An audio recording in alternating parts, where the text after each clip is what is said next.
Les cigares du pharaon. 4e épisode.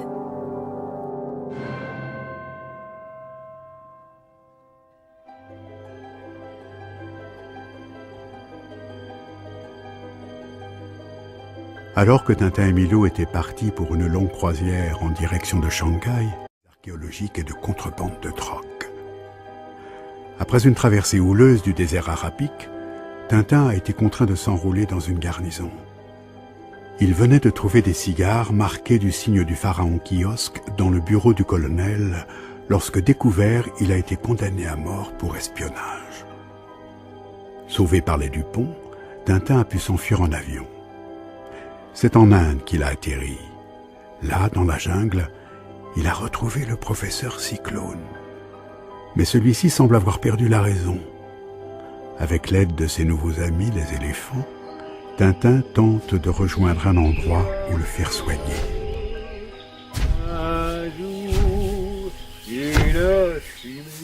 Là-bas, j'aperçois la terrasse d'un bungalow. Approchons-nous, vieux frère. Bonjour, monsieur. Excusez-moi si je vous dérange. Mais voilà, j'ai trouvé cet homme errant seul dans la jungle. Hey, mon scotch. Il a visiblement perdu la raison. Savez-vous s'il y a un médecin à proximité? Well, vous avez de la chance. Le docteur Finney est justement en tournée dans le district. Je peux le faire appeler tout de suite si vous voulez. Vraiment, ce serait très aimable à vous. Quelques instants après... Et voilà toute l'histoire, docteur. Pensez-vous que cet homme pourra un jour recouvrer la raison? C'est possible. En tout cas, il faut qu'il soit conduit immédiatement dans un asile. Il y en a un à 30 000 d'ici. Son directeur est un de mes amis. Vous pourriez lui amener le malade demain, qu'en dites-vous? Si vous pensez que c'est ce qu'il y a de mieux à faire. En attendant une petite réception, vous pourrez faire ainsi connaissance avec la Society du district. Avec plaisir, Major.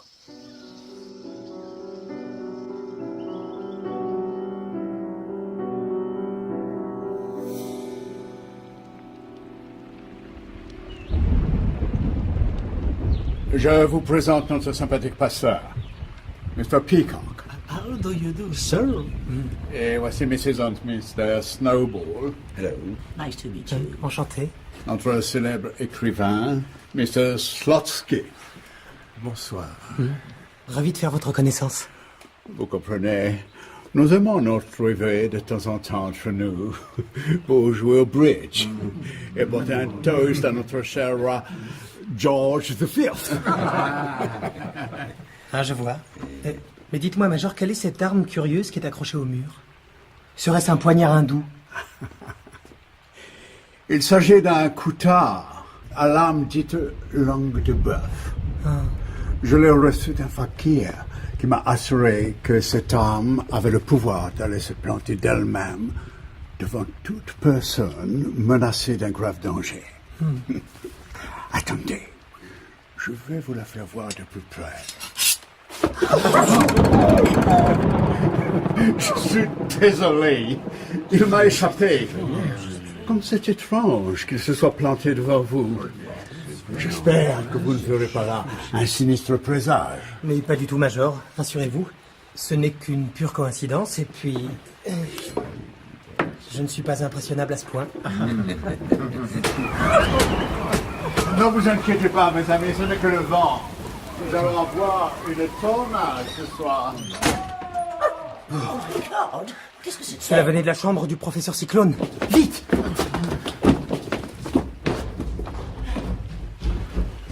Plus personne. Il a dû sortir par la fenêtre. À moins qu'on l'ait enlevé. Mais c'est ma femme.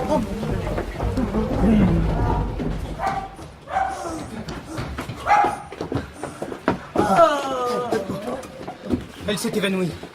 Allongeons-la sur ce canapé. Personne. L'agresseur a dû s'enfuir. Oh, my dear. Le believer is free. Tout va bien. Oh, mon Dieu, un fantôme. J'ai vu un fantôme. Quelle horreur. Le poignard. Comment ça, le poignard? Je l'avais posé là sur la table. Il a disparu. Saïd! Saïd! J'ai vu un esprit Un esprit tout blanc qui courait dans la forêt. Drôle de fantôme qui a besoin de s'emparer d'un poignard.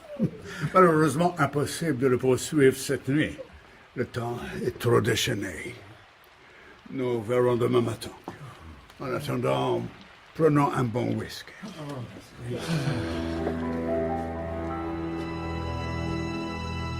Le lendemain, Essaie de ne pas perdre sa trace, mon vieux Milou. Son chapeau... Nous sommes sur la bonne piste. Drôle de couvre-chef tout de même pour un explorateur. Je me demande comment il m'irait. Alors, Milou, comment tu me trouves? Attention, derrière toi! Sapristi! Il va mourir, démon! Oh, mais ma parole, il est fou! Faut que je parvienne à lui reprendre ce poignard sans quoi... Professeur, regardez là-bas. N'est-ce pas le dieu Osiris? Osiris? Où ça? Donnez-moi cette arme! Et voilà! Mon poignard, mon poignard! Pas question. À son âge, pleurer comme un bébé. Et maintenant, vous allez me dire pourquoi vous avez cherché à me tuer. Allons, répondez. Ce n'est pas moi. Ce sont les yeux. Les yeux? Quels yeux? Quels yeux? Oui, je me souviens... Non, mes yeux ne te verront plus. Oh non, voilà qu'il remet ça. Non, mes yeux ne te Ramsès verront- II, vous allez immédiatement retourner auprès de ses yeux. Allons, en route. Ah bah oui, d'accord.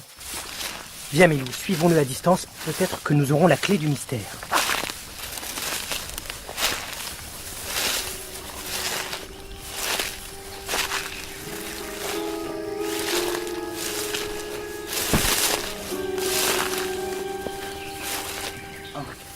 Te revoilà.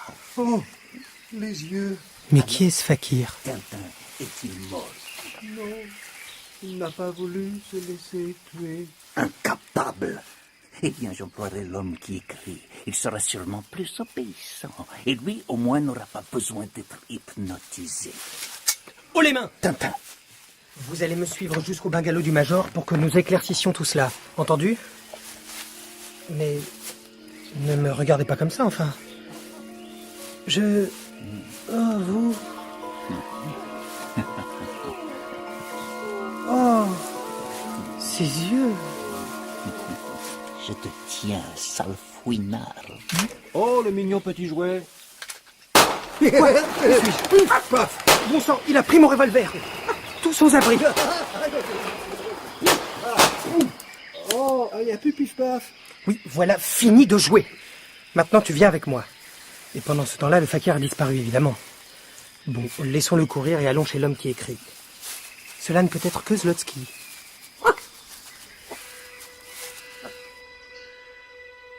Quelques minutes plus tard, Je vais être franc avec vous. On en veut à ma vie. Alors vous allez me dire tout de suite ce que vous savez à ce sujet. Moi? Mais je ne comprends pas. Pas de mensonge. Parlez, et plus vite que ça. Sinon, pif-paf. Attendez, attendez, ne tirez pas. Je vais parler. D'accord. À vrai dire, je ne sais pas grand-chose. Il s'agit d'une bande internationale de trafiquants de drogue. Ce sont eux qui cherchent à vous supprimer. Et vous faites partie de cette bande? C'est-à-dire, en fait, il y a ici certains membres de cette organisation. Ils vous ont reconnu, alors ils ont télégraphié au chef. Et qui est ce chef? Attendez, cet homme a été très surpris de vous savoir toujours en vie. Il a donné l'ordre de vous faire disparaître. C'est le fou qui devait vous abattre, et c'est dans ce but qu'il a été hypnotisé. Bon, mais alors quel est le nom de ce chef? Je ne peux pas vous le dire. C'est impossible. Il punit de manière terrible tous ceux qui le trahissent. Mais je dois savoir. Il s'appelle... Quelqu'un était derrière les persiennes. Vite, rattrapons-le. Je suis déjà puni. C'est la vengeance de la bande. La fléchette qui m'a piqué est empoisonnée au sucre de Radjaïdja, le poison qui rend fou. Le poison qui rend fou? Le chef... Son nom... Dites-le-moi, vite. Il était une bergère, héron, petit papa. Allons, les enfants, la Trop récréation est finie. Qui peut me dire qui a succédé à Ramsès II? Moi, monsieur. Maintenant, ils sont deux à être complètement siphonnés.